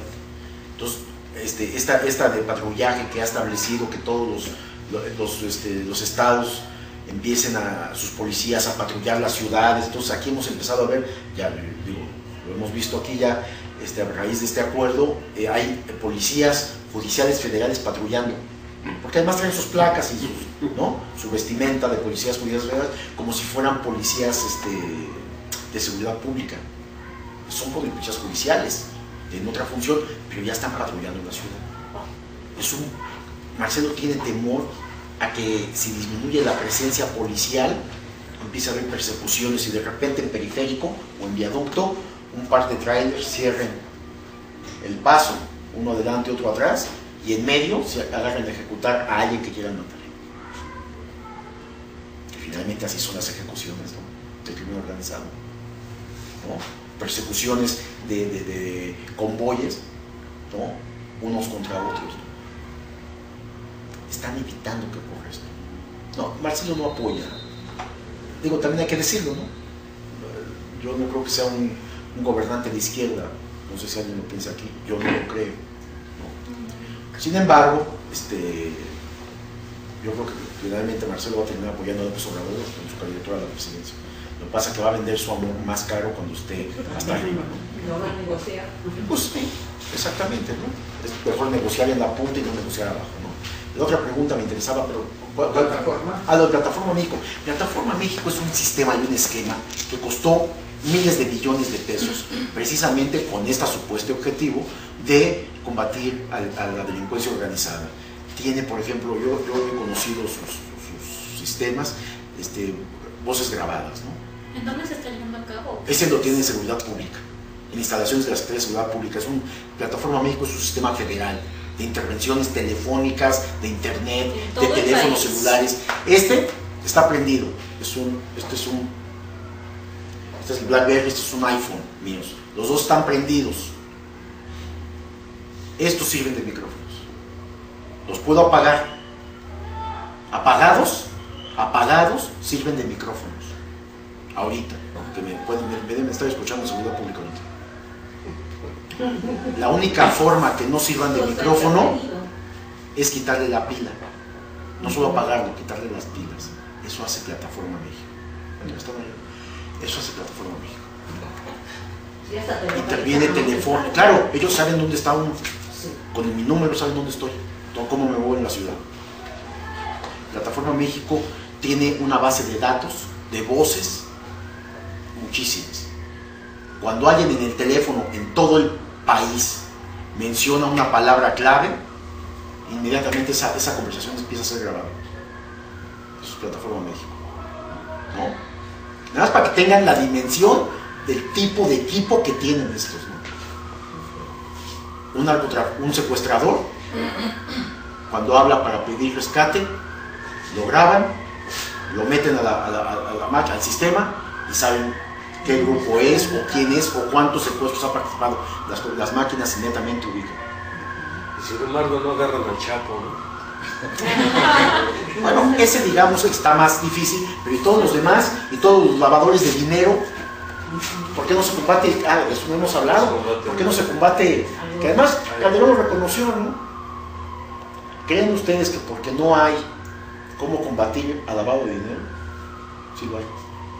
Yo tengo expedientes de la Unidad de Inteligencia Financiera, que es un órgano parecido al CISEN, pero de Hacienda. Y estos son serios de verdad. Entonces, ¿por qué no lo Porque estos intervienen en todas las cuentas bancarias. Las mías, las de ustedes, cualquiera. Ellos tienen sus sistemas, entran a cualquier cuenta bancaria de cualquier institución financiera. ¿Para qué entran? Pues ¿cómo para qué? Para ver cuáles tus movimientos financieros. ¿Cómo van a saber quién lava o no dinero? Acuérdense, el lavado de dinero se da en los circuitos financieros. Entonces, sí me entienden que son circuitos financieros, ¿no? O sea, desde el depósito más burdo en el banco, hasta operaciones de casa de bolsa, transferencias financieras a paraísos fiscales, y son millones de operaciones. Y ahora pues ellos tienen acceso a todo eso. A las franquicias, ¿no? También bueno, lavando el dinero. no, en turismo hay mucho lavado. ¿Cómo creen que se construyó Cancún y esta zona nueva de Cancún? Lavado de dinero. ¿Por qué no lo combaten? ¿Por qué no combaten el lavado de dinero, que es el dinero que les llega a los narcotraficantes? ¿Por qué no lo combaten? Porque están coludidos. Pues porque parte de ese dinero llega a las arcas gubernamentales. Y es lo que permite también reactivar la economía mexicana. Pasa lo mismo que en Estados Unidos, nada más que aquí a una escala menor, muy menor. Aquí no es el volumen de lavado de dinero es muy pequeño, comparado con los volúmenes que se lavan en Estados Unidos, ¿no? ¿Sí me explico? Entonces, ese tema es muy interesante del lavado de dinero. Nada más para no quedarme con, ya creo que más o menos, ¿no? Plataforma es todo un sistema de intervención, de espionaje y de investigación y de inteligencia, ¿no? Que se ha gastado una fortuna ahí, y mucho no se gasta ahí, sino que es desviado. Es desviado. Pero como es un asunto de seguridad nacional, para cuando no se quiere investigar algo, cuando uno anda investigando algo, a uno le dicen, esa información te la podemos dar. ¿Por qué? Porque es seguridad nacional. ¿Quién asegura que los miles de millones realmente van a parar ahí en compra de armas, en compra de vehículos, y no a sus bolsillos? O a los bolsillos de Calderón. ¿Quién lo asegura? Difícil saberlo, ¿no? Recuerden que con Vicente Fox hubo un excedente de petrolero por los precios del petróleo que se incrementaron de 100,000 millones, compañeros. ¿Dónde están esos 100,000 millones? ¿Quién supo? ¿Quién rindió cuentas? Si eso no estaba presupuestado, ¿no? Entonces el tipo vive feliz en su centro Fox, ¿no? Ahora quiere escarbar al centro Fox porque a lo mejor hay dinero ahí. ¿Quién más? Perdón. Sí. Ya, Tony. Bueno, yo soy testigo de que, por ejemplo, en Tierra Caliente, lo que es Estado de México, pues supuestamente están combatiendo el narco, pero están desarmando a los civiles. Entonces dices, pues ¿cómo? O sea, ¿quién estás combatiendo, no? Y que no son como Hank, ¿no? Entonces, con 84 armas largas. Escopetas, lo más... Sí, son de calle se lo llevan, ¿no? Pero se pone uno a pensar, y por decir lo que comentas ahorita de la montaña, es gente de temperamento toda esa zona. Entonces me he enterado de gente y las he visto a los ojos y me han dicho, ¿qué vamos a hacer? ¿Cómo lo hacemos? O sea, y me han dicho, si las armas nos las están quitando. Entonces, pues eso lo están haciendo para evitar cualquier brote de violencia, ¿no? Aprovechando el discurso del crimen organizado, se meten y andan investigando posibles levantamientos armados, ¿no? Movimientos sociales, que sean guerrilleros, claro. Ahora, en este caso, bueno, en casi todos los movimientos sociales ha pasado, ¿no? El ejército, no hay dentro del ejército gente que diga que no está de acuerdo. Eso es una pregunta. Se sorprenden si... A ver, sí, termina, perdón. Bueno, otra. En este caso, el compañero habló de una plataforma México. A mí me da curiosidad muchos comerciales que están bombardeando con lo de Iniciativa México, ¿no? Como que a veces como que quieren disfrazar muchas cosas con comerciales, ¿no? Sería todo, nada más que me aclarara esas dudas. Bueno, doy mi opinión. Sí, por supuesto, se sorprenderían si les digo que el secretario de la Defensa, el general Galván, está en contra de la guerra. ¿Lo creían? ¿Está en contra de qué? Es el secretario de la Defensa. Y es soldado. Y toda su vida militar le han enseñado a recibir órdenes. ¿Y qué pasa si Galván le dice a Calderón que está equivocado y que él no participa? Lo destituye, pone a otro. Y Galván no quiere dejar de ser secretario de la Defensa, por más oposición que tenga a toda esta guerra. Alguien, no les digo quién, le dijo: ¿por qué no le dice directamente a Galván? ¿Por qué no le dices a Calderón? No, sí les puedo decir. Mario Arturo Acosta Chaparro, este general genocida, que estuvo en toda esta violencia del 68, no sé si lo ubican, que hace poco fue atacado y está herido, está en un hospital grave además todavía, ya no pudo recomponerse, lo atacaron iba en un coche en una esquina hace poco, no sé si lo ubican, pero es un militar que estuvo preso en el campo militar por vínculos con el narcotráfico. Bueno, él es asesor de Galván. Él está de asesor actualmente, porque fue compañero de Galván como soldados de menor rango, eran amigos y operaba y actualmente era asesor de él cuando lo intentaron matar apenas. Dicen que fue un robo, yo creo que fue un atentado. Bueno, él dice que le dijo al secretario que por qué no le cuestionaba a Calderón todo esto y se oponía. Bueno, pues él, que Galván dijo: no, pues al presidente no le puedes decir que no. Si le digo que no, me quita el puesto. Eso contestó. Y otros generales en el ejército me han comentado que hay una inconformidad muy fuerte en el ejército por este papel que les han hecho jugar. Porque al final del día, ¿quiénes van a ser los villanos por las muertes? El ejército, ¿no? Y es a los que se les acusa, como sucedió en el 68 precisamente, de que mandaron al ejército a tomar la plaza, ¿no? Y a matar estudiantes. Y el halconazo en el 70 para reafirmar quién tiene el poder, ¿no? ¿Me explico? Entonces ellos están, no hay inconformidad, pero también sabemos que el ejército resiste mucho, pues, ¿no? Y cumple órdenes. Los tienen en las calles, salen a las calles a patrullar, pues no saben investigar. ¿Por qué fueron? Suponiendo que todo lo que dijo Calderón ayer es cierto, de que no sabía que este operativo en contra de Hank,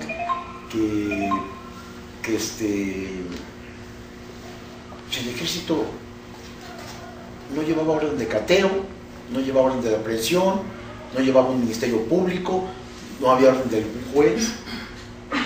No. Pues es que el ejército no está para estas acciones que el único responsable es la policía judicial, que es el Ministerio Público Federal. No están entrenados para eso. Por eso han matado a personas civiles cuando se pasan en los vehículos un retén, porque creen que es alguien que puede ser un narcotraficante. ¿Y qué hacen? Disparan. Están entrenados para eso. No los estoy justificando, yo estoy en contra de que estén en la calle los militares. Hay quien dice, y muchos de avanzada, que como están las cosas ya no pueden los militares regresar a los cuarteles. Yo sí creo, y yo creo que el gobierno que llegue los va a regresar, y solo ese acto va a disminuir la violencia. Eso pienso. No digo que están acabando con el crimen organizado, con el tráfico de drogas, con el consumo, y va a seguir habiendo algo de violencia, pero va a disminuir la violencia, sí. Lo otro, algo de Iniciativa México. Iniciativa México tiene esta idea también de que las buenas noticias, ¿no? Acuérdense que la prensa, Calderón insiste mucho que si él fuera periodista, en su periódico pondría una página negra con todo lo malo que hace el gobierno. Él no dice que el gobierno, dice que todo lo malo que está en el país. Y otra página con lo que hace bien el gobierno, ¿no? Él cree que eso es periodismo. Compañeros, eso no es periodismo. Bueno, Iniciativa México tiene esta tendencia de los medios de comunicación vamos a premiar, ¿no? De las empresas privadas, vamos a premiar a quien haga una buena labor social, ¿no? Que es distinto a Plataforma México. Plataforma México es un asunto tecnológico, de computadoras de un nivel impresionante para escuchar y espiar a la población. Y dice que para capturar delincuentes, pero vemos que los delincuentes no solamente no han sido capturados, sino que ha crecido el número de delincuentes, ¿no? Que era uno de los problemas de los jóvenes que tal vez no contesté, que los jóvenes en el desempleo, sin posibilidades de estudio, ¿qué hacen? Y este fenómeno tiene muchos años, 20 años, 25 años, 30 años, que se dio en la frontera, en Tijuana, en el cártel de los Arellano Félix, en donde narcotraficantes, en donde juniors estaban convirtiéndose en narcotraficantes. No porque no tuvieran dinero sus familias, no porque no tuvieran escuela, sino porque ellos sentían que era emocionante y eso les permitía tener mujeres, sentir la adrenalina, ¿no? No ir a la escuela, mejor dedicarse al tráfico de drogas. Este fenómeno se empezó a dar en la frontera hace 30 años, 25 años. Con más ahora que están desempleados, no hay escuela o las familias se están muriendo de hambre. Entonces esto ha generado este gobierno. La falta de señora, perdón. 10.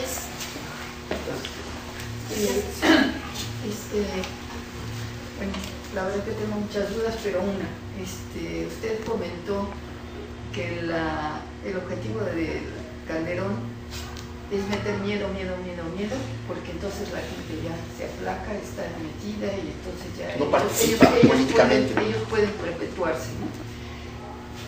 Dejando a un lado toda la situación de López Obrador y la posibilidad de Morena y con los cuestionamientos que mucha gente hace de que si le hicieron fraude una vez, lo más fácil es que le van a volver a hacer fraude y entonces va a quedar todo igual.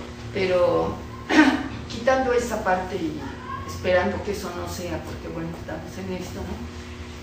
¿Qué realmente, es decir, qué tanto poder le ve usted a Calderón como para realmente poderse perpetuar en la forma que usted dice que es su tirada, comparándolo, por ejemplo, con el poder que pueda tener el grupo, es decir, Salinas y su gente y el PRI, que apoyaría pues a este hombre del Estado de México, dado que mucha gente, inclusive, digo yo, en relación a todo lo de Andrés Manuel y todo eso, mucha gente está pensando en que quiere regresar a votar por el PRI, porque las cosas no estaban tan mal como ahora con Calderón.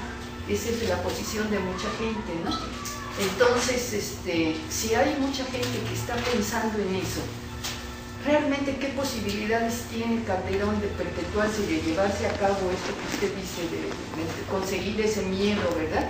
Y de que realmente él pueda continuar y esté programando los próximos 7 años con aquella seguridad, hasta donde yo entiendo, pero puedo estar muy equivocada, el grupo de Salinas sigue siendo todavía muy fuerte, y hasta dónde permitiría realmente ese grupo, que apoyaría obviamente al priista, es decir, realmente qué posibilidades tiene Calderón comparado con el poder que pueda tener Salinas y todo su grupo, pues. Sí, buena pregunta. Fíjese que este es un sistema presidencialista, es decir, en este país el mandamás, a pesar de la división de poderes, que tenemos un congreso plural además, donde están representadas fuerzas de las distintas corrientes políticas e ideológicas, y donde hay el Poder Judicial es verdaderamente mediocre, corrupto y entregado al presidente. Pero como está constituido nuestro sistema político, el presidencialismo es omnipotente, es decir, tiene todo el poder, todo.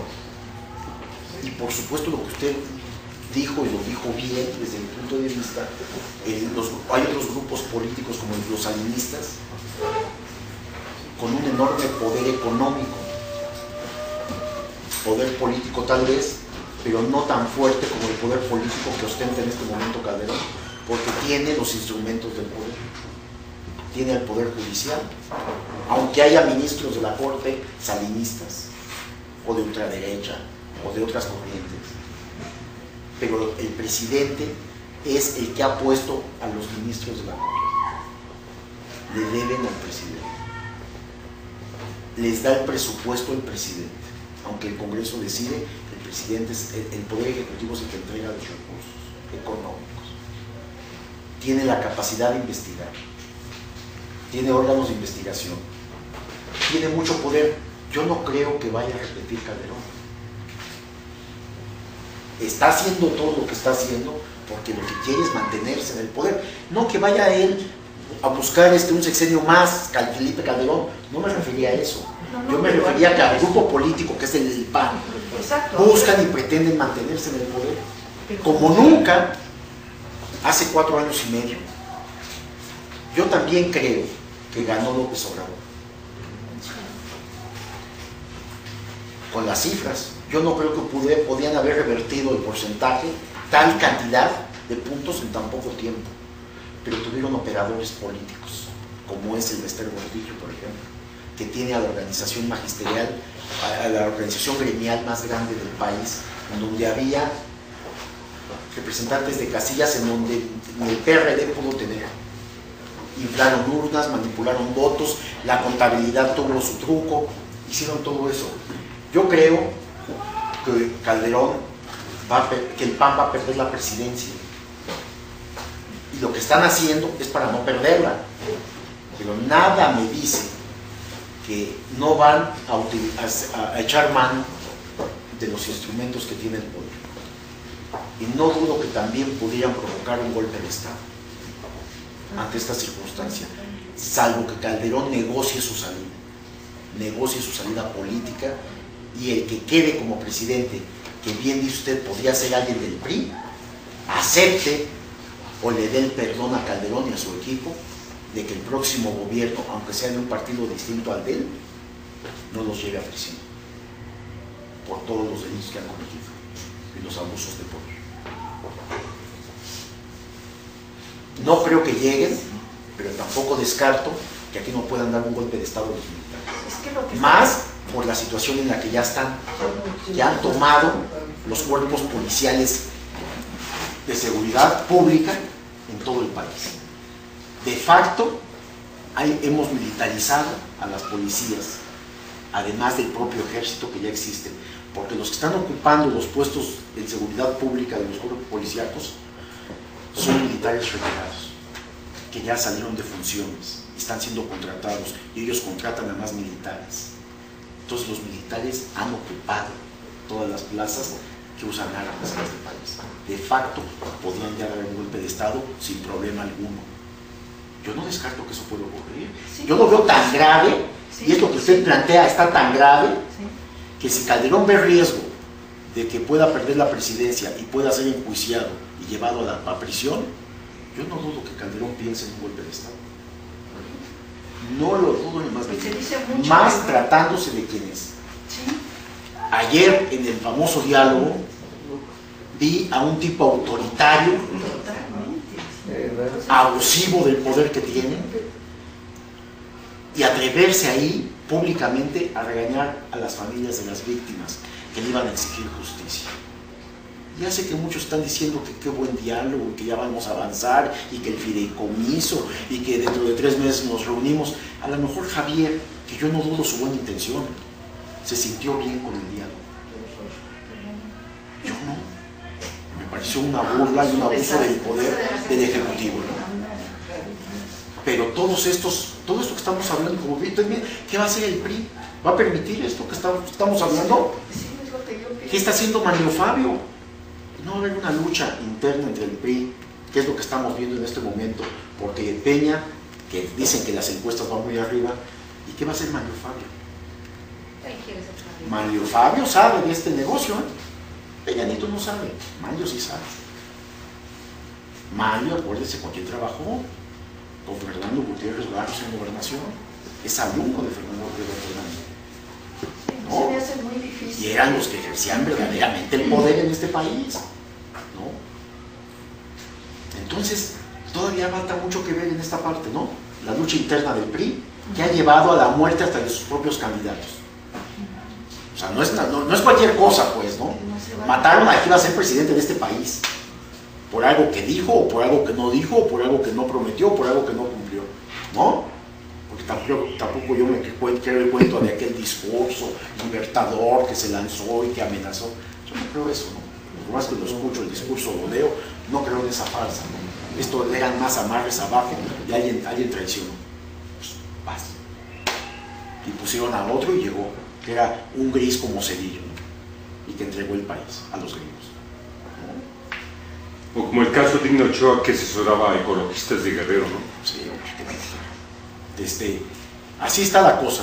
Esa es mi opinión, mi humilde opinión en todo esto que hemos platicado. Yo les agradezco muchísimo.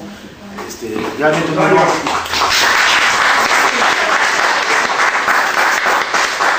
Estos temas se queda despierto toda noche porque son apasionantes, ¿no? Muchas gracias. Gracias.